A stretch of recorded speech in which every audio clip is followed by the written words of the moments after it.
Yeah, boy, it's May 26th, and it's episode 109, and this is the Fantasy Football Auctioneer. I'm your host, Uncle Buckets. The Fantasy Football Auctioneer is the official podcast of the fantasyfootballauction.com, the internet's only all-auction website. You can find us on Facebook at facebook.com/fantasyfootballauctioneer, or follow us on Twitter and Instagram. We are at Fantasy Auction. We've got a great show for you tonight. Tonight we're going to take a look at wide receivers and a little after-draft aftermath. Just like last week, Slim went through the ranks and came up with a few things that stuck out to him, a couple of situations that he wanted to talk about, those types of things like we did in episode 108 with running backs. We'll do the same thing this week with episode 109 and wide receivers. But of course, our experts, they're always here. He just can't lose when it comes to playoff fantasy hockey. Blister, you got a commanding lead in 2 pools.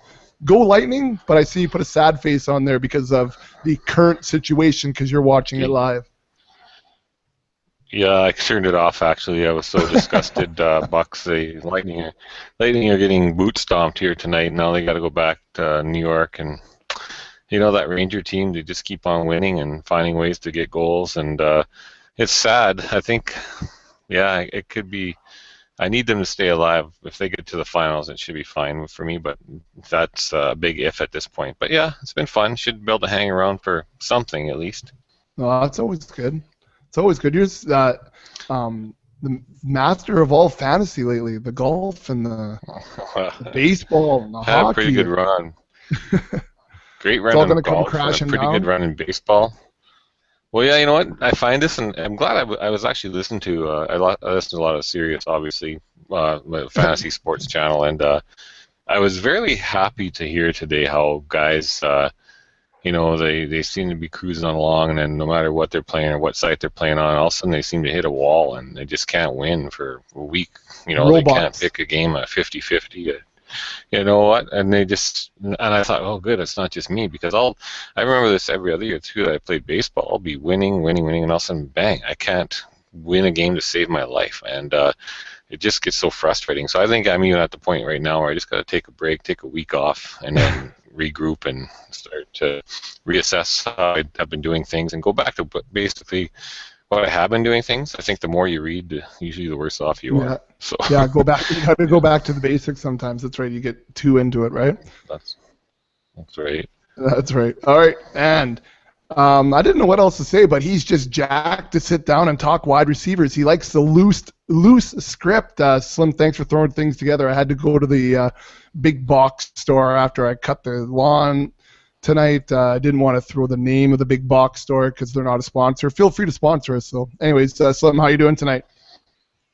Doing good. I am excited to talk wide receivers. I like when we just kind of go informal and shoot from the hip a little bit here. Well, shoot from the hip we will. So let's just get this going. We're getting off to a little bit of a late start due to some technical difficulties, so hopefully everything holds true as we move forward. So if you guys are ready, then I'm ready. Let's cock the hammer. It's time for action. All right, so like I said, we're going to talk wide receivers and go through some of the things that Slim saw when he was going through the ranks tonight.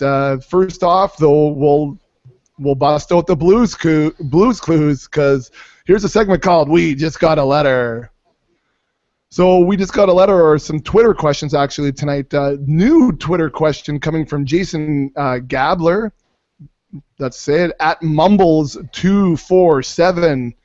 He's asking our thoughts on Jarvis Landry. Even drops the tag in there at God_Sun80. So he wants to know thoughts on Jarvis Landry heading into this year because he thinks he could be a breakout for this year. Slim, you wrote it down. You get first crack. Thoughts on Jarvis Landry? Well, actually just came out today that he's pretty much looks like he's got the slot receiver locked down, which is great, I think, for that offense. He should have, in PPR leagues, to me, he is, easily, well, shouldn't say easily. He easily approaches that late wide receiver 2, somewhere in that range. For sure a high-end wide receiver 3 quite easily. I worry about the emergence of Devontae Parker. I think Greg Jennings, not that he's an athletic marvel anymore, but I think he could steal some looks. I think there's some mouths to feed there now. Yeah, it's Kenny Stills for sure. I mean, there's only so many targets to go around. I think that will definitely limit Landry. I don't see why he can't do what he did last year, though. I just have a hard time seeing him really, command elite type targets.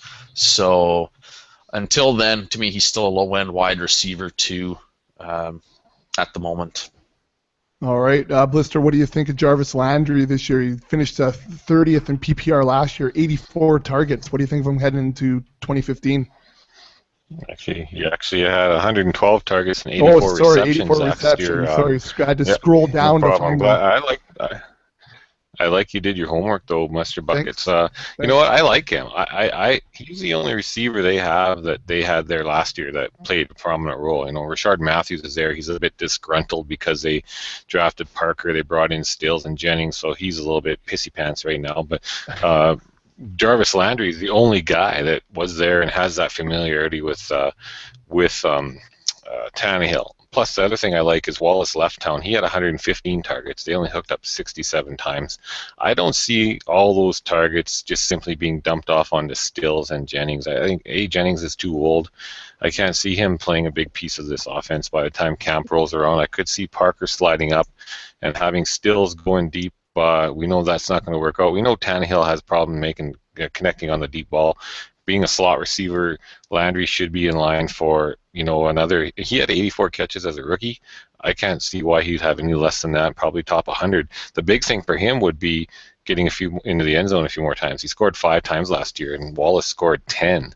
So I really think that, if he continues like he did last year, he starts off on a good foot with that familiarity with Tannehill. And are you laughing at Slim right now? I'm laughing at Slim having a sneeze attack. At least you put it on mute, though. I do appreciate it. I'm glad it's a sneeze. I thought it was coughing. I thought it was a seizure. I thought you might have been having a seizure or something. I was worried. Tears and... I was like, you got really close to the screen too. I thought that's okay, man. Sorry. You did a good job. So, you remember? Anyways, I like Landry going forward. Yeah. I know when he took it off mute. Even that's the part I have trouble with. So yeah, I do like Landry. I think he could be. I think there's a question coming up later where he won't get into wide receiver 1, but I think he could be very high end wide receiver 2. All right, so that was a Twitter question that came to us at Fantasy Auction. That was from Mumbles247. Next one, we haven't heard from him yet this year, but we did hear from him last year at Canadian Bike Fan. His first question is interesting, and Blister, I'll let you start with it. Was Mike Wallace a decent fantasy wide receiver last year? Yeah, he was decent in PPR. He finished ranked 20th last year. I just did spout out some of his numbers. He had 67 grabs on 115 targets for 862 yards and 10 touchdowns. And I think those touchdowns are the big part that helped him get up to that 20th ranked, 20th receiving ranking. So he was decent. He fit in there in the wide receiver 2 category. He's going into Minnesota now. I think he might have an interesting situation. I think it's going to really be interesting to see how he does through camp, and I wonder how he'll do in the really cold weather. I know he started his career in Pittsburgh, but he was younger and probably had less attitude and less, ego to stroke at that time. I know that there's it's really hard to say how well he'll be in Minnesota. I honestly don't think he'll finish as high as he did last year, where he was 20th ranked. I think there's guys behind him like A.J. Green, Jordan Matthews, Andre Johnson. These guys all finished behind him last year. Jarvis Landry. I think all those guys could easily jump ahead of him. And there's other guys potentially even further down the list that could make a jump this year. So I'm not high on Wallace this year. I worry about him in the cold weather. I don't know how it's all going to unfold to that offense. I think it's early, though. It's May. In the next couple of months here, as we get into August more so, we'll have a better feel for how big a role he will have and go forward from there. I don't see him finishing as good as he did last year, though. All right. So, Slim, where do you have him ranked? I was just thinking about that. 36th. I'm okay with that too. Okay. All right, low end 3. Low end 3. All right. So, Slim, what do you think? Was he good last year? 1, and the second part of the question was, do you think he'll be wide receiver 2 this year? Yeah, I think he was good last year. I think he's a wide receiver 2 this year. No, for a lot of the same things that Blister said. I mean, I think we talked about this a couple of weeks ago before the draft. Actually, he was one of the guys that we thought would regress a little bit. You know, Tannehill, he had a decent season last year. We were talking a little bit off the air. Part of that was he caught 10 touchdowns. I don't think he replicates those numbers in Minnesota. I mean, Teddy only threw for, I think, 14 last year. And yeah, that number should go up. I just don't know now if AP plays for, as a major role in this offense. I think he could eat up some rushing scores. I also, I just feel like, again, there's going to be a lot of competition for targets there. Bridgewater only threw for 224 yards a game, so it's not tons of area yardage. And again, with AP in the mix, I think there could be a lot more rushing attempts. So, I don't see that passing yards per game going up a ton. So I just don't think there's going to be tons of weekly production. I think he'll be far from consistent. So I don't see him as a wide receiver 2. To me, he's one of those guys you get as a wide receiver 3 and hope to stream. Okay. So do you like him better than Jarvis Landry, who we just spoke to? No. I like Jarvis Landry better, yeah. I think Jarvis Landry will be more consistent, especially in PPR leagues for sure. But yeah, Jarvis Landry will be much more consistent. Okay, how about Torrey Smith? No, I'll take Mike Wallace. I'm not real high on the San Francisco passing game, though. Okay, Blister, how about you? Do you like, well, I'm going to just guess from your previous answer, you like Jarvis Landry better than Mike Wallace this year? I do, yeah. How about your friend Eric Decker? I do think Eric Decker can, I know Marshall's there and stuff. I do think he'll finish higher than Wallace this year. Okay. So you guys have it kind of right in there. It seems right around those consensus rankings I'm looking at over at Fantasy Pros. That's all right, kind of in the ballpark. Nothing really standing out too much there as far as Mike Wallace goes. So that's the end of the Twitter questions. You can get a hold of us on Twitter. We are at Fantasy Auction. We've got some guys that have been hitting us up on Facebook as well. So it's / the Fantasy Football Auctioneer. You can also email us. We are Football Auctioneer. Is that what it is? Yeah, that's what it is. footballauctioneer@gmail.com. I got too many things to try to remember. Anyways, guys, let's take a look at some of the things that Slim came up with as far as wide receivers. So going through the list here, Slim, I see, that the top 10 ranks are pretty close between the two of you guys, but there is one part that kind of jumps out, and that's Demaryius Thomas. Between the two of you, Slim, you have him at number 6 overall, and Blister has him as the third wanked. Wanked. Yeah. Yeah, I said it. Anyways, Slim, you have him as the 6th ranked wide receiver. So let's do a little defend your rankings. Who's going first? Slim, go. You have him at sorry. 6. I guess I'll say that I'll start off by saying I put him at 6, but by no means does that mean that he is going to, I don't think, be productive. I mean, when I did my tiers, I see 4 guys to me that don't really have much of a problem breaking about 315, 320 points, and that's Antonio Brown, Des Bryant, Jordy Nelson, and Odell Beckham.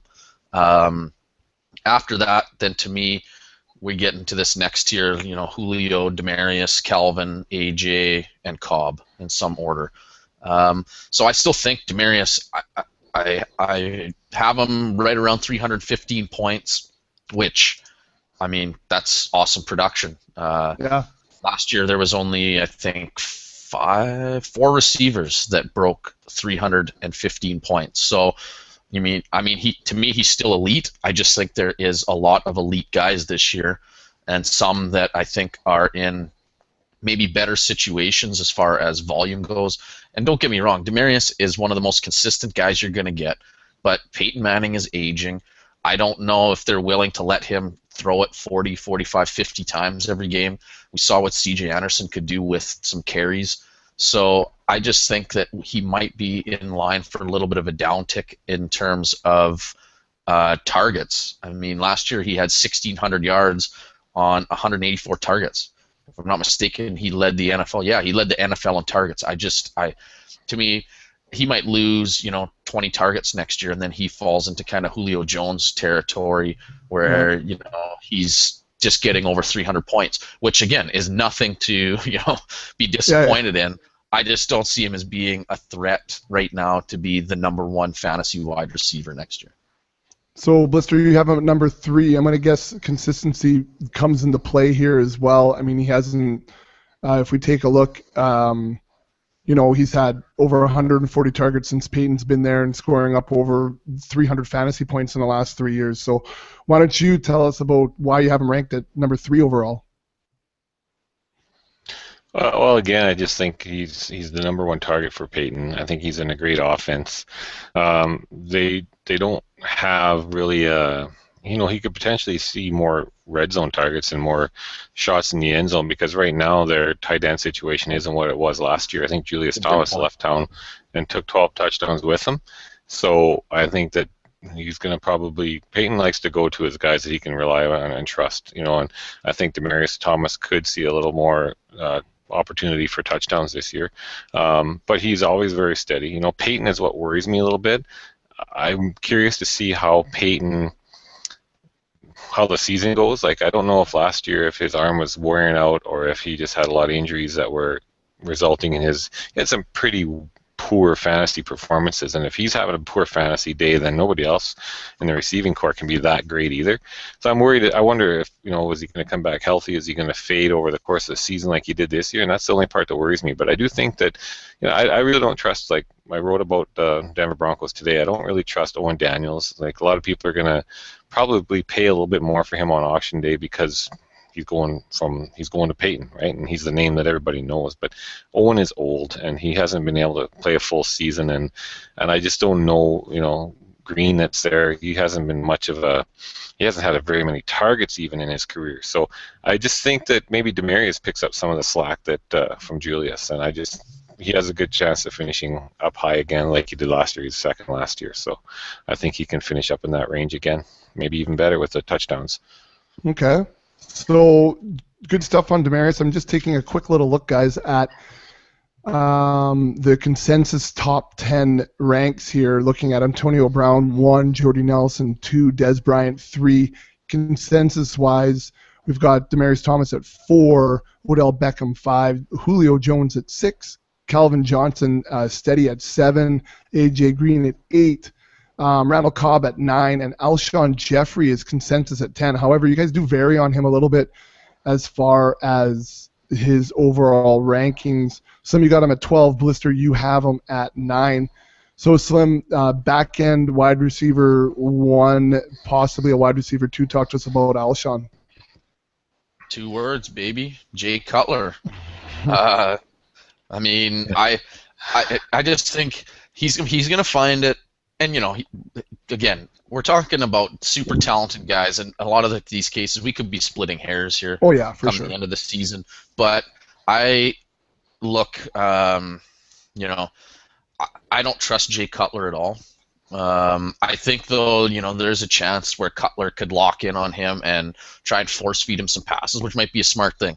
But I think with Brandon Marshall being gone, defenses, he's become the primary focus, other than maybe Matt Forte. So I just think because he's going to be the focus of defenses, it's going to be a little bit harder for him than, say guys like Randall Cobb to really produce big points week in and week out. I still think he'll be consistent. Obviously, I still have him as a wide receiver 1. So I think, he's definitely going to be fairly consistent. I just don't know if he's going to be, close to that 20 points per game average that you expect from some of these elite guys in PPR leagues. But yeah, I still think he's going to have a monster game here and there. But just if I'm going to take a guy this high, I want I want elite production if I can get it. I want those 20 points, fantasy points a game. All right, so Blister, you have him ranked at wide receiver 9 right now, a little bit higher than Slim, but still probably around that same tier. Sorry, talk to us about Alshon. Well, I think, I mean, yeah, other games. There was other games last year and the year before where Alshon played without Brandon Marshall, whether Brandon Marshall got hurt or whatever, and he still did well. I guess the big difference is, like Slim said, this year when they game plan for them, he is the man. Definitely no Brandon Marshall. Last year, Alshon finished 10th, and Brandon Marshall finished 34th. So Brandon was banged up a bit. He only played 13 games. I just think that if he is the main man there, and like Slim said, the scare factor for many of us, other than Bears fans, is Jay Cutler, Right. But I think he's very talented. I think, we know what he can do on the field. Jay should look for him quite a bit.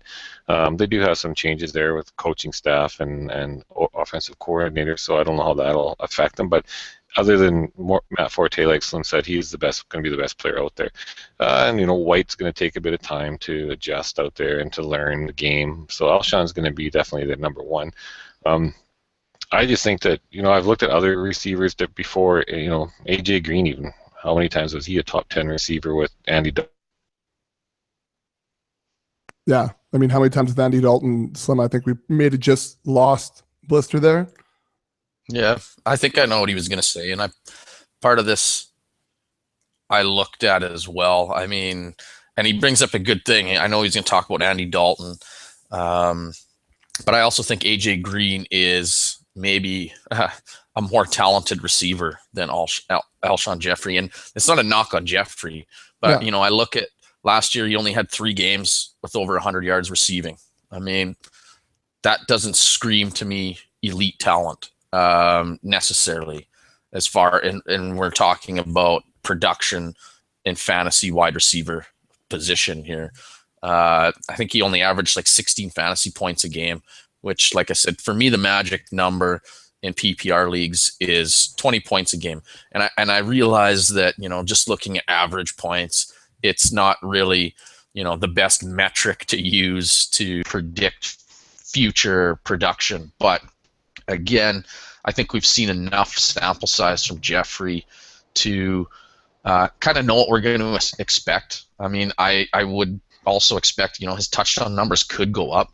I just don't know what to necessarily expect from this Bears offense with this change in regime. I think, as far as touchdown production, you could ask Matt Forte. I think the loss of Mark Trestman is going to be felt a little bit. So yeah, I'm just not ready to put him above some of these guys, Randall Cobb, obviously, Julio Jones. I don't want to put him above those guys yet. I mean, I could be wrong, but to me, he's just a little bit too risky in terms of the wide receiver 1 production. There's going to be safer bets for, I would say, similar or cheaper prices, I would think, than Alshon. Blister, did you make it back? Let's see the big. Oh, I see the big B. Yeah, I can hear you. Can't see it. That's all right though. Oh, there he is. Well, yeah, I don't know what happened there. I got some West that's all right. internet. Slim wanted to discuss a little bit about Andy Dalton and his combination with AJ Green. That's where you kind of left off. So you can finish your point there if you want. It might be the same thing Slim was just saying, but give her. Well, well, what I was getting to, the point is sometimes these good receivers can make up for mediocre quarterback play, and I just think Alshon has shown us that he's got some extreme or elite talent, and he did well last year even with B-Marsh not there. So when you get down to that 9-10 range, I think where I have him ranked, I got to open up the right screen. I mean, Alshon, I got Randall right behind him. Sanders, who finished 5th last year, could easily bounce ahead of him again if he has another solid year.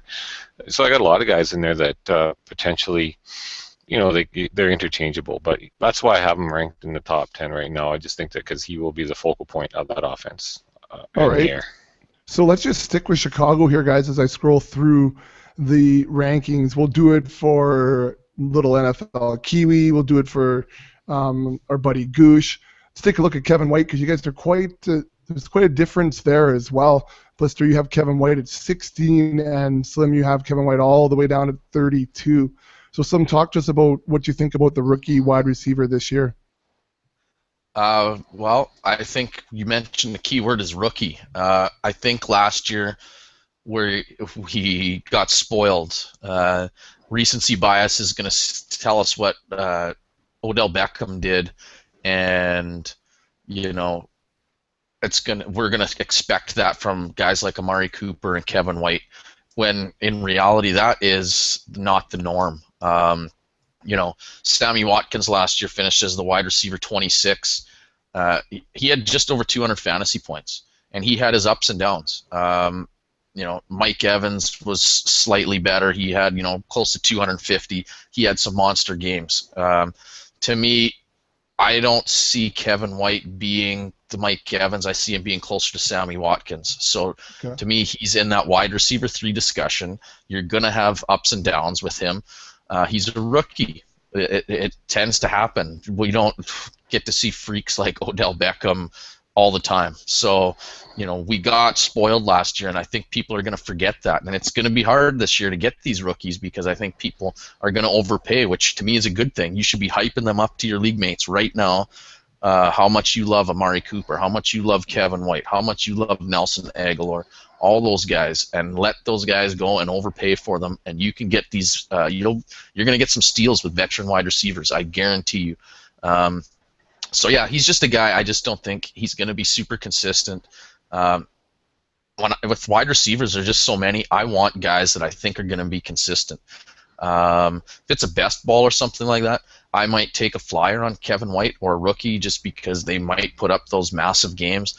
But even then, I'm a little bit leery, unless they have elite quarterbacks throwing them the ball, to really, take a rookie over certain veterans that will be found in that same tier. Okay. So, Blister, you're thinking a little bit higher on Kevin White. Why the love? Well, you know what? I think I have him ranked high because of the big name and almost what Slim said, people are going to expect these big things from rookies because of what happened last year. And we did have, a few receivers end up in, like you said, Mike Evans, Calvin Benjamin finished top. Evans 13. I just changed the year on me, sorry. And Benjamin was up there. But I look back to 2013 in Chicago. Brandon Marshall finished 6th, and Alshon Jeffrey finished 8th. Now, if Kevin White can produce, he is skilled apparently. Can they finish 6 and 8 like Alshon and Brandon? No, I don't think they're ready for that. But I do think that perhaps they can pull him up. If Alshon is the top 10, maybe he can sneak inside top 20. But you do have to factor in, like I said, new offensive coordinator, new coach. That regime is kind of gone. So whether that'll happen or not, that's hard to say.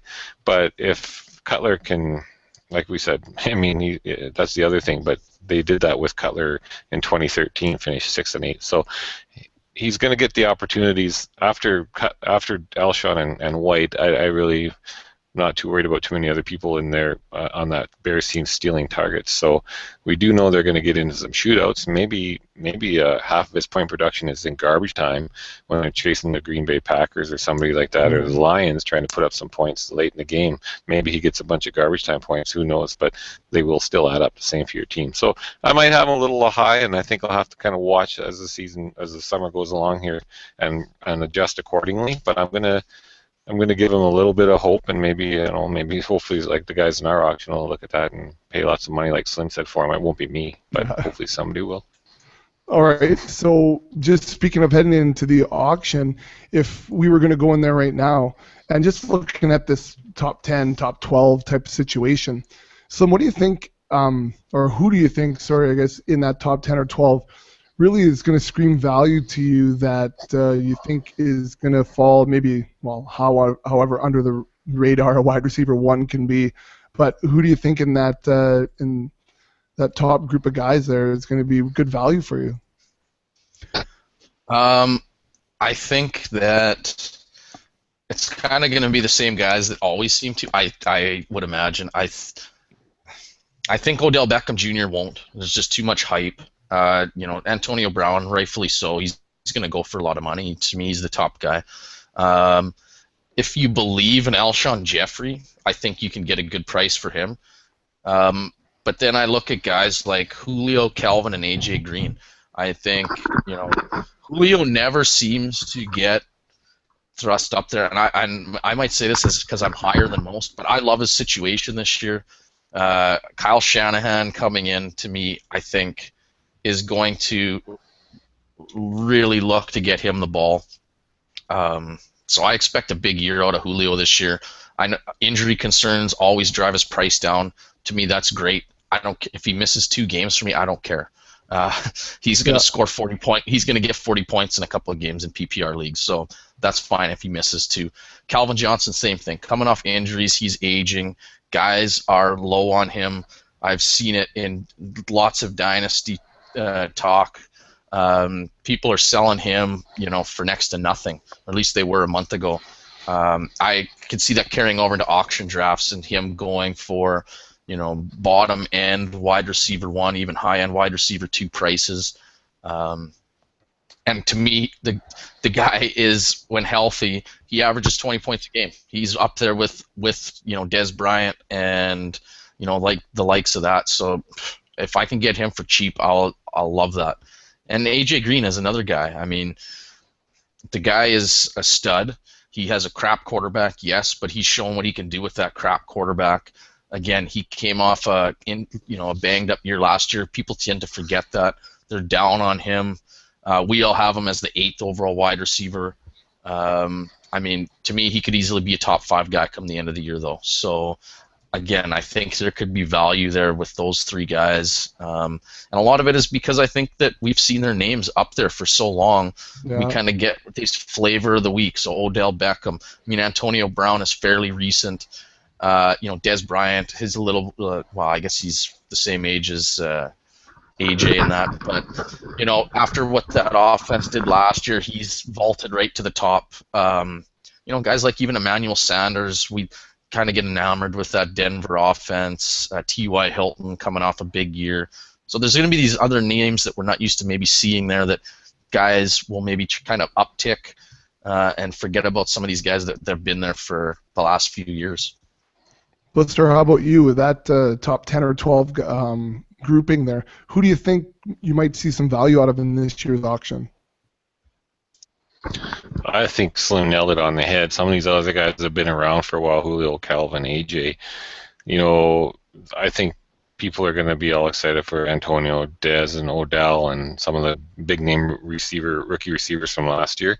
And I think you're going to get these guys at a bargain compared to what they would have went the last year or 2 years ago or 3 years ago. And I think those guys are going to still be able to, any of them could fight it out for the number 1 overall wide receiver. So I think, Slim nailed it on the head right there. And, when you drop off a little bit, I do like DeAndre Hopkins, and there's another guy who has a questionable, I have him at 14. He has, his quarterback, who will it be? Could be multiple quarterbacks this year. Kind of scary, but they're going to have to throw the ball. He's going to be their first choice. I got Golden Tate ranked pretty high because he finished 12th last year, and I know some of the argument will be, well, it's because Calvin was banged up quite a bit, but we've talked about it all the time. If you can find that wide receiver 2 who's opposite a stud, he's going to find himself open more often, and Detroit throws the ball a lot. So, I mean, that was his first year getting settled into a new quarterback and a new offense. I don't think he's going to decline. I mean, Calvin is aging, so Calvin could see himself nicked up and banged up, and it takes a little, as you get older, it takes a little longer to heal. So I think he could play a very similar role as he did last year and hopefully put up, 250, 280 fantasy points. All right. So let's stay with you because you were already kind of alluding to it. What about some guys that are in that, right around that wide receiver 20 range, 17 through 22 or something like that? Who out of that group do you think can leapfrog and catapult up to wide receiver 1 status, or close to anyways? And if I look on your list, we're looking at Jordan Matthews, Calvin Benjamin, those types of guys. And, I have 3 rookies, well, second-year players in a row ranked in there: Jordan Matthews, Calvin Benjamin, Brandon Cooks. Now, Brandon Cooks, he got banged up near the end of the year, but he wasn't a great player on the road. But things are going to have to change. He's going to have to be better soon, because what's going on in New Orleans is they lost, Kenny Stills is gone, right? They lost Jimmy Graham. Jimmy Graham was a big target hog, especially red zone. So Brandon Cooks, he's already working with Breeze. All these guys are working together, but he's, things are looking good, but he has to be a complete player, on the road and at home. But if he is, he's got Drew Brees throwing on the ball. There's no reason why his targets don't go up considerably and his production go with it. After that, it's Marcus Colston. There's not a lot there this year. So I think he has a chance. Calvin Benjamin, I think he's only going to get better as well. He averaged 17.4 fantasy points per game, and that's pretty impressive. So I think the aerial attack is going to run through him, obviously, and continue to do so. He's a giant target. And there's another guy. I'm going to go all the way down to 22nd. I got Andre Johnson at 22nd. He finished 28th last year. Andre Johnson, if he would have stayed in Houston, he would have been another one of these guys that we would have kind of written off because of the situation he is in. Right. But I like him going to probably the best quarterback he's ever played with. There's a few concerns I have with him still. They have T.Y. Hilton, Dante Moncrief. They drafted Dorsett, which I don't understand why they did that. But they signed Duron Carter. They got a lot of bodies. He's a big guy, though, smart route runner, savvy, could be a great end zone target. But that's the other thing, too, is they do like to use Fleener and Dwayne Allen. So there's a lot of people to pass the ball to. But if Andre can get into the end zone twice as much as he did last year, I think he was only, I want to say 5 times. If he can get into the end zone a few more times, that'll push him right up to, back end wide receiver 1 type numbers. So, and I think, it's hard to say what's going to happen with T.Y. I don't think he'll be back there next year, so they could play the heck out of him and not worry about it, because I don't think they'll be able to re-sign him the following year anyways. So you never know how that'll affect Andre and all those guys. It's a little bit scary. They're going to have a good team. They're probably going to put up great numbers, but it could almost could be a different stud in Indy every week. There's a couple names though. Well, Blister, just so you know, Andre Johnson 3 scores last year. 3. So it was only 3. Wow, then. Yeah. Gets you can see more than that. He's going to have a lot of points. For sure. Okay, that would push him all the way up. Sorry, Slim. What about you? Who are some guys hovering in that zone for you that could flirt with that wide receiver 1? Well, Julian Edelman is a guy that I've been trying to kind of come around on. He didn't have 1,000 yards last year. We know that in PPR he's, typically solid. He only had 4 touchdowns, which, isn't necessarily, he's not going to be a touchdown-heavy type of player. But, even if he scores a couple more points, he missed 2 games last year. A couple games he had, one game he had 1 catch against Chicago in Week 8. If he can just produce a little bit more, there's only 2 games where he had over 10 catches, where, there's been times where, he is perennially close to that. So I just think he's not that far off. A couple more scores, stays healthy for 16 games. I think the loss of Brady could hurt him. But we'll see. To me, he's still Brady's second favorite weapon there. So when he comes back, I kind of like Brady in this role. If the suspension does hold up, I don't think he's going to miss, all 4 games. I think he might end up missing 1 or 2, and it doesn't matter. Brady's going to be playing with the hugest chip in his shoulder all year. It could be similar to Spygate when they tried to just run the score up on people. I think just to say stick the middle finger to the NFL. I could see something like that again this year. So like I said, Edelman finished 15th last year. I could see him quite easily a couple more scores and all of a sudden he's in that low end wide receiver 1 for me. Another name, Blister touched on Andre Johnson. To me, he's interesting. He's got T.Y. there, but with more scores, to me, he's easily a high-end wide receiver 2 this year, even with his age. a guy that believe it or not, Steve Smith is somebody that I don't know if he quite gets there, but right now I have him as the my wide receiver 19. To me, he's in the same mold as Frank Gore. He's just this old guy that can just get it done. He stays relatively healthy. He's just got a compete level that's second to none out in the field. And yeah, he's going to be, have some lower games where he only catches 3 passes or something, but he's also going to have some big games where he catches, 8 balls for 150 yards and 2 scores. So, they've said the thing that scares me is, and it makes sense. The guy's 36 years old. He's going to see fewer snaps probably this year. So that maybe isn't a great thing for me, but to me, he's easily a low-end wide receiver too. Again, he only had 6 touchdowns last year. I don't know if you can expect much more than that. But, I mean, even if he gets close to double digits, he can start sneaking into the conversation for, real low wide receiver 1. Okay.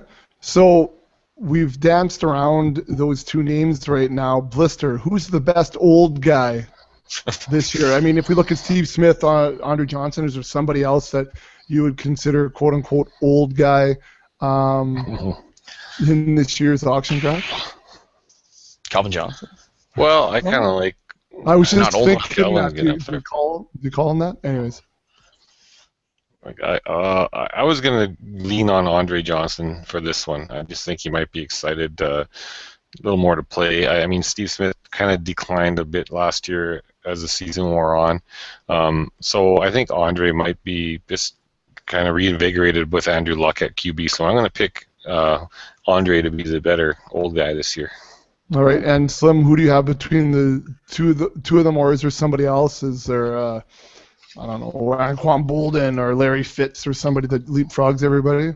No. To me, they're the 2 top quote-unquote old guys, I guess. For me, Brandon Marshall isn't too far behind Andre Johnson, but I don't know.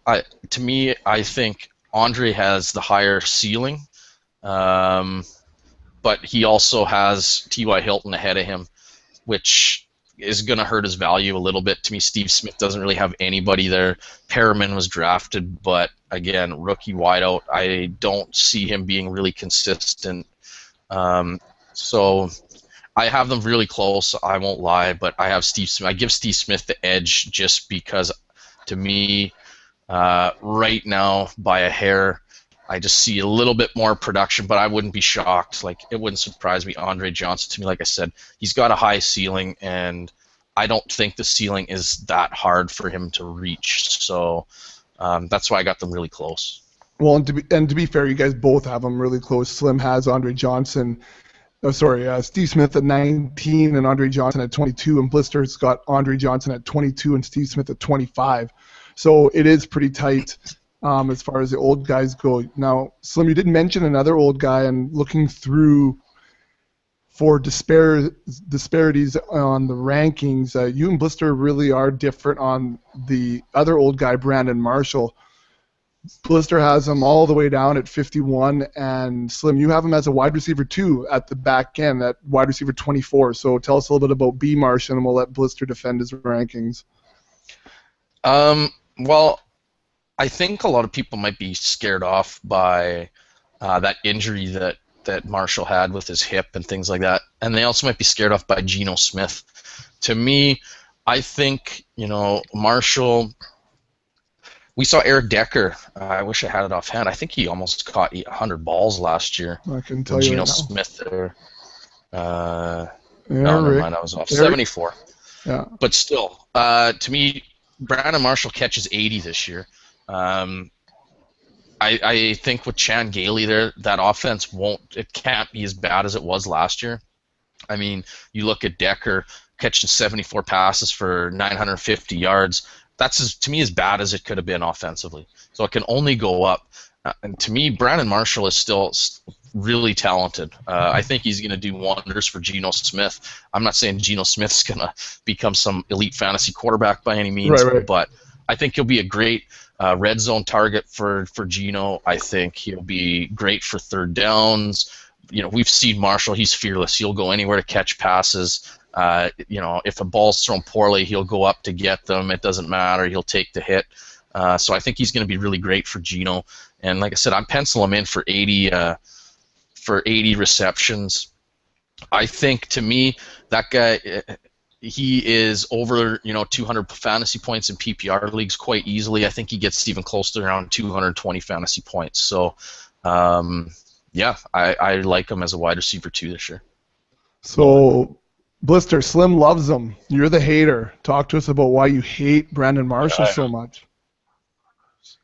A couple of things Slim alluded to. It was Geno. I'm just trying to pull up what I wrote about the Jets today, and I can't.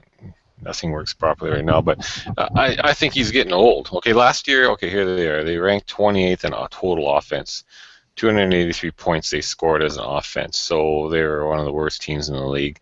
Brandon, Chicago might not have been a whole lot better, but Brandon scored in his last 3 years 11 touchdowns, 12 touchdowns, and then 8 last year. I can't see him scoring that many touchdowns this year. I can't see him connecting for 80 catches either. It could be partially due to I feel could be banged up again. He finished last year. He missed 3 games. He was 34th ranked receiver.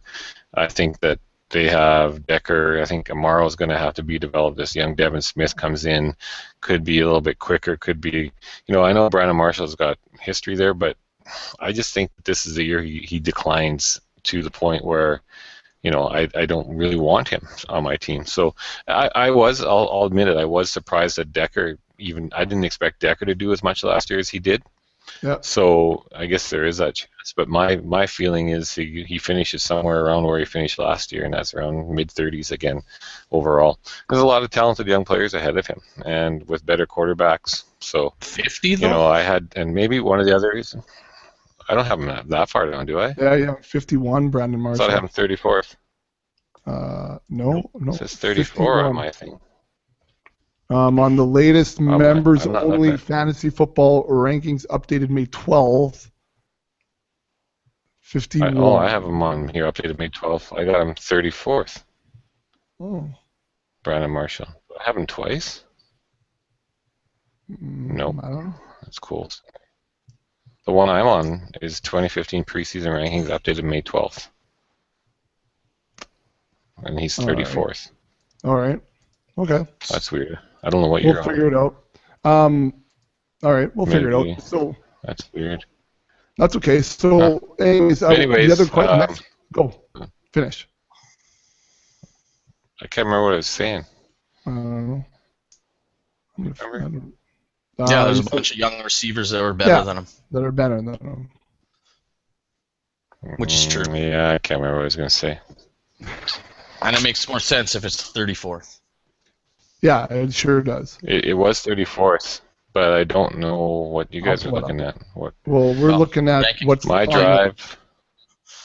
Where you have Torrey Smith ranked 34th. What? I'll figure it out. It's okay. Player rankings? What's it called? Members only site. That's what you're looking at. Members only, yeah. And I just copy and paste. Why isn't that the same as... I don't know. Maybe you changed those other ones since then. And I'm using this as the one for the official on the site. Anyways, either way, it's all right. 34 makes way more sense. We'll get that. No, members only FF rankings. No, members only FF rankings. No auction values? Not looking at auction values, no. Wow. I have auction values up if you would like me to pull those up for you, but yeah, Brandon Marshall there, 32 as far as auction values go. Yeah. Anyways, it's okay. Not biggie. We'll get it figured out. We'll figure it out. All right. That's what's posted right now on the website. If you head on over to the website, you can sign up for the members only subscription. On there, you'll get the full rankings at all the different positions. Right now, we're at 98 wide receivers because we're talking about wide receivers. That's what we have right now listed on the members only site.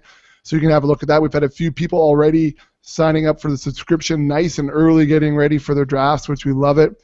So make sure you head over for that. And I guess just while I'm saying this, you can also, until June 1st, only a couple more days, Slim threw the gauntlet down and said if you head on over to iTunes and you give us a rating and a comment, and then you come back to our site, click on the podcast link, and then you can just give us the details of what, just to make sure that you're legit and you did something on iTunes. But if you head on over to iTunes and you leave a comment and a ranking, good or bad, you get yourself a free subscription to the website, the brand new subscription service we're offering. And since the last pod, guys, we've had, let's take a look here, 1, 2, I think it's about 7 or 8 guys since the last pod, but only 3 or 4 of them have actually gone over to the website and given us that information so that we can make sure we put you on the list for the free subscription. But lots of them talking about how we're the only fantasy football auction podcast. They love the little nuggets of information, love the focus on auction.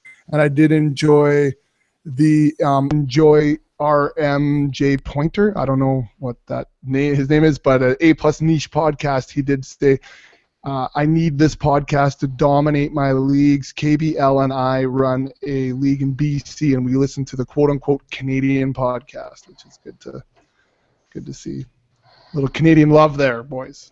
So, anyways, we'll get the rankings. I'll get them all figured out. So, anyways, we just wanted to ask you guys here, as we're probably quickly approaching the hour mark. We talked about the old guys. What about the young guys? Who's the number 1 rookie coming in this year? And you guys were fairly tight on this as far as what I see on the rankings. So, Slim, who's the number 1 young guy this year? In terms of my rankings? Yeah. I think I got Amari Cooper, but He's your number 1. Why do you like him more than Kevin White, let's say, or do you have someone else that's even higher as far as rookies go? Not higher than Amari Cooper, but. No, I think I got everyone else kind of, I think I'm lower a little bit on Aguilar, Perriman, 39th. Yeah. To me, Cooper's the most talented, most polished, most NFL ready. He might not have the best situation, but I think there's going to be a lot of passing opportunities in Oakland because they could very well be losing by halftime considerably in just a lot of games. So, and he has a clear path. What's Michael Crabtree, the only real obstacle in his way, and he's not even an obstacle. So, to me, Cooper can get a lot of targets. So in a PPR league, to me, he is, approaching that wide receiver 2 echelon, we'll say. Ooh, nice word. I think he scores over 200 points. To me, he has a season kind of similar to what Sammy Watkins did last year. And if I can get that from a rookie wideout, I'm not that disappointed with it. So, yeah. All right. So, Blister, you've got Kevin White just slightly above Amari Cooper. So talk to us about the difference there. I got disconnected again, but I'm back. Oh, you're back, baby. Well, like I said, Oakland was, I think, even worse offensively, maybe 31st last year, putting up points. And David Carr, I think he threw it 599 times last year, but I think they're going to take the ball out of his hand a bit more this year and try to run it a bit. So I just don't know. Like, a lot of time what happens in Oakland is kind of disappointing. As bad as Jay is, I mean, he has had guys like I remember answering this question a couple of years ago. How can you hate on Jay so much when Brandon Marshall, Alshon Jeffrey, Matt Forte, they're always wide receiver 1s and RB 1s. Versus every year when Uncle Buckets drafts 2 or 3 of the Raiders running wide receivers, they kind of don't pan out. You know what I mean? So right. I just think Cooper, I'm hoping that he changes things in Oakland for their sake and produces. I just think that White, I think, maybe walks into a better situation to put up fantasy points right away. Okay. Just a little bit of a better situation there, especially if Jay Cutler can actually chuck it like he can. Yeah. All right. Anything? Let's go mega deep right now. Let's take a look at guys that might be falling, outside that top 40, top 50. Blister, who do you got that you think is going to be, a couple of bucks or a waiver wire guy that's going to be able to surprise for 2015? Well, I think even since we're on Oakland, Michael Crabtree could have a little bit of a bounce back. I think he had a lot of skill, and for whatever reason, last year was a terrible year, and he didn't put up the numbers we hoped he would. I mean, I think Slim and I drafted him in that one big stakes one, and he was one of the many disappointing players we drafted. So, but I just think maybe a change of scenery does him good. Carr did throw the ball 120 more times than Cap did last year. Now, if they reduce that a bit, but he is a veteran on the teams compared to Cooper. And, if Cooper does get a lot of attention, he might find himself a bit more open. If they do have a good run game, they're going to have to pay attention to that as well. So he's a guy that could produce better. Cody Latimer is another guy. I'll believe it when I see it. Like, Welker's out of the picture now, but they still have Sanders and Demarius ahead of him, obviously. But I'm hoping that with his talent level, they're going to develop him more and get him more involved in that offense this year. And with Peyton Manning throwing the ball, I mean, you got to love everybody. If suddenly he becomes relevant on the depth chart and is on the field regularly, then all of a sudden his value should shoot right up. And going further down, let's just see. I should just talk out some of these guys so I can try to trade them better. I don't know. I don't like Andre Holmes, as Buckets knows. Well, Josh Huff was a guy I really liked in Philadelphia, and I talked him up a lot, and then they go and draft Nelson Aguilar. But I think Josh Huff could still squeeze out, say, Riley Cooper or somebody and push him down the depth chart. But Huff was from Oregon, where Chip was from, which is why he's on that team, and which is probably why they were letting Macklin go and knowing what they had in him. So I still do think he was there 1 year, so I do think he has that opportunity to produce this year. I mean, with Matthews, Aguilar, and him, 3 young receivers, it's pretty hard to, rest your hat on any one of them, but I think he could have a much bigger role, obviously, in that offense this year. What about some late guys that you might be targeting late in our auction? Really late? Really? Talking to me now? Mm-hmm. Okay. Yeah. Well, I'm going to save one for the end because I feel like half the people listening will shut it off when I mention his name. But so Cole Beasley to me is one guy in PPR league. I think he's the second best receiver on Dallas, believe it or not. So I got him as my wide receiver 62. To me, he's in wide receiver 3 in PPR leagues fairly easily next year. So he's a guy that I'm going to target late. Hopefully I can get him for next to nothing. I hate Terrence Williams, so that helps with that as well. I don't think he's any good. So, yeah, bring on Cole Beasley. Another guy, we'll go a little bit higher. I got Marcus Colston, and not to go a little chalky here, I guess, before I get to this one that's going to make people throw up, as my wide receiver 44. They've lost a ton of targets in Jimmy Graham. If he can stay healthy, which, at this range, and wide receiver 45-ish to 50th, I don't care if he plays every game. I just have hope that when he's in there, he catches me 8 passes when I got him starting, and I think he can do that in a lot of weeks. I have Drew Brees, as a top 5 quarterback. I think, and we'll get into this in a pod later, but they've addressed the offensive line to hopefully keep Brees protected. They realize that that's the only chance they have to win.